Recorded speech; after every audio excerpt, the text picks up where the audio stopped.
বছরব্যাপী নজরুলকে চর্চা করব, নজরুলকে অনুশীলন করব। দীর্ঘ সংগ্রামের পর একটি মুক্ত পরিবেশ পাওয়া গিয়েছে।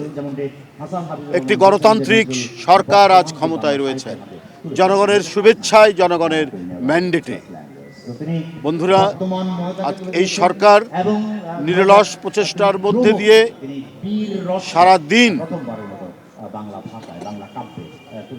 এক কঠিন পরিশ্রমের মধ্যে দিয়ে দেশকে সুসংগঠিত করা এবং দেশকে উন্নতির দিকে নিয়ে যাওয়ার চেষ্টা করে যাচ্ছেন গণপ্রজাতন্ত্রী বাংলাদেশের প্রধানমন্ত্রী জনাব তারেক রহমান। তিনি তার প্রত্যেকটি কাজে, তার প্রত্যেকটি পদক্ষেপের মধ্যে তিনি বলেছেন সেদিন ত্রিশালের যে তার প্রত্যেকটি কাজের প্রেরণায় নজরুল তিনি থাকেন।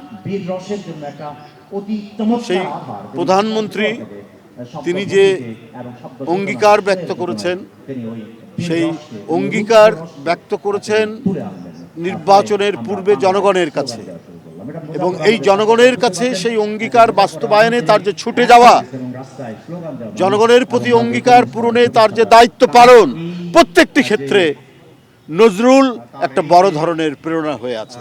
তাই আমাদের প্রধানমন্ত্রী তিনি ঘোষণা করেছেন এই বছর Lily premium gold soap 24 carat gold এনে দেয় রিয়েল গোল্ডেন গ্লো। অর্থাৎ 2026-এর 25শে মে থেকে 2027-এর 25শে মে নজরুল বর্ষ। আমরা এই বছরব্যাপী নজরুলকে চর্চা করব, নজরুলকে অনুশীলন করব এবং নজরুল আমাদের জাতীয় জীবনের, আমাদের সামাজিক জীবনের প্রত্যেকটি ক্ষেত্রে তার যে লেখনীর মাধ্যমে তিনি যে প্রেরণা দিয়েছেন, উৎসাহ দিয়েছেন, উদ্দীপনা দিয়েছেন, জাগিয়েছেন, শিশু থেকে শুরু করে সকল স্তরের মানুষকে আমরা সেগুলোর উপর চর্চা করে বিভিন্ন কর্মসূচির মাধ্যমে সেটিকে সার্থক করে তুলব। আজও আমাদের মনে পড়ে সেই ছোটবেলার সেই কবিতা, আমি হব সকালবেলার পাখি।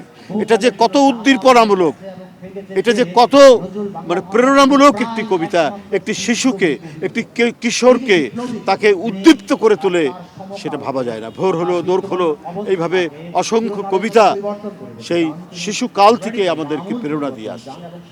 সুতরাং এই জাতির এক সার্থকতম কবি কাজী নজরুল ইসলাম, যিনি উপমহাদেশকে জাগরিত করেছিলেন ঔপনিবেশিক শক্তির বিরুদ্ধে লড়াইয়ে, সংগ্রামে, তার কবিতা, গান, উপন্যাসের মধ্যে দিয়ে আমরা আজকে গভীর শ্রদ্ধায় কাজী নজরুল ইসলামকে আমরা স্মরণ করছি। গভীর শ্রদ্ধায় আমরা তাকে স্মরণ করি এবং তার আত্মার মাগফিরাত কামনা করছি। আপনাদের সকলকে ধন্যবাদ।